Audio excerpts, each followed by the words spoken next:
I think it's important to start small. It's not gonna change overnight. You're not gonna have an awakening of a billion men and they're suddenly gonna wake up and, you know, everyone's gonna be a feminist. But what you can do is create a new race of men that are aware of their actions, that are respecting women in a new way.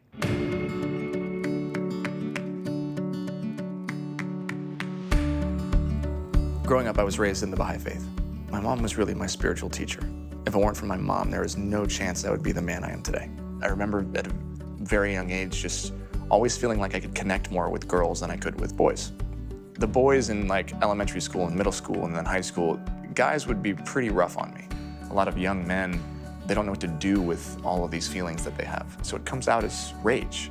This alpha male, like, let me prove to you that, you know, my fist is bigger. I realized that actually having girlfriends was a strength. It didn't make me a sissy.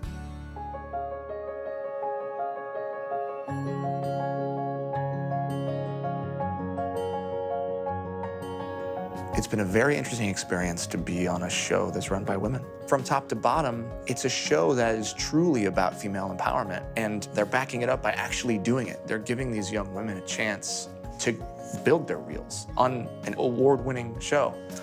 So it's pretty beautiful to be a part of.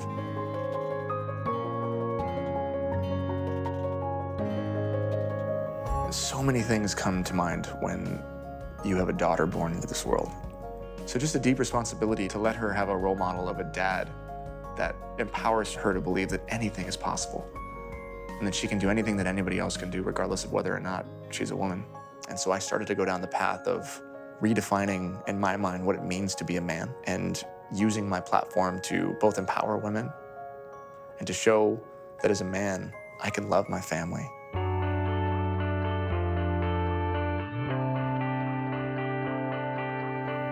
The entertainment world is run by men. And if you are a female director, the chances are you don't have the credits, but it's not because you're not good, it's because you haven't had the damn chance. Personally, something that I care a lot about and that we're working on, we're not perfect at it, is being aware to create roles and options for girls or women that want to get into our business. You might find that the next George Lucas is probably a 15-year-old girl on YouTube right now. So putting into practice the true equality of men and women in a practical way is something that we are striving for.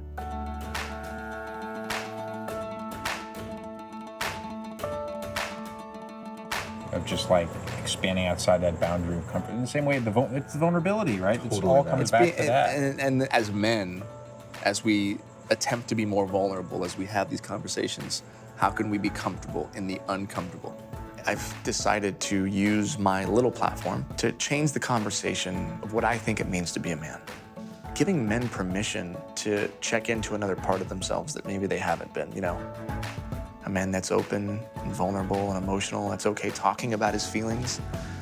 There is a new generation of men that are not what you think they are. And women always say, like, where do I find them? They're here. They're just looking for permission to be who they really are. And if I can be a tiny, tiny inspiration in that world, then that's what I'm gonna do.